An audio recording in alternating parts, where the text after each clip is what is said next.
بسم اللہ الرحمن الرحیم۔ ناظرین کرام، علی گڑھ چٹھا آج کسی جغرافیائی قبضے کا نہیں بلکہ ضمیر کا سوال نامہ پیش کر رہا ہے۔ یہ پورا نظام مفاد ہے جو قانون کے کندھوں پر سوار ہو کر عوامی حقوق کو جنگید سمجھ بیٹھا ہے۔ میونسپل کمیٹی کے اشیر باز سے کروڑوں روپے مالیتی سرکاری اراضی پر قبضے ہو رہے ہیں اور با اختیار حلقے تماشائی ہیں، یا تو خاموش ہیں یا شریک جرم۔ عوام کی فریاد پھیلوں کے بوجھ تلے دب چکی ہے، جبکہ مافیا کے قدموں تلے انصاف کی سانسیں چوک گئی ہیں۔ یہ وہ لوگ ہیں جو دن کو خدمت کے نعرے لگاتے ہیں اور رات کو سرکاری نقشے بدل دیتے ہیں۔ یہ ابن الوقت وہ کردار ہیں جو ہر دور کے صحب اقرار کے سامنے جھک کر وفاداری کے ترانے گاتے ہیں، مگر اصل میں ان کی وفاداریاں اپنے مفادات کی ہوتی ہیں۔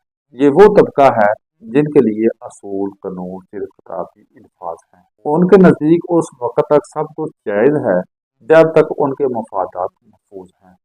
یہ لوگ مسلط کی چادر اوڑھ کر بدعنوانی کو تدبیر اور چال بازی کو قابلیت کہتے ہیں۔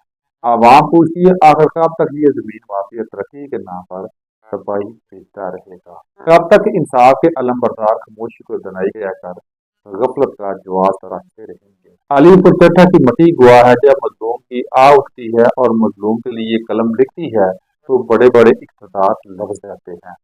وقت کا پہیہ گھومتا ہے اور تاریخ کبھی ابن الوقتوں کو معاف نہیں کرتی، بے شک درباری ایڑی چوٹی کا زور لگا لے۔ یہ سرزمین عوام کی امانت ہے، اور امانت میں خیانت صرف جرم نہیں بلکہ قومی بے حسی کی علامت ہے۔ اب وقت کا تقاضا یہ ہے کہ اہلیان علی گڑھ چٹھا سوال کریں، یہ بندر باندھ کیوں کی جا رہی ہے اور کس کے لیے کی جا رہی ہے؟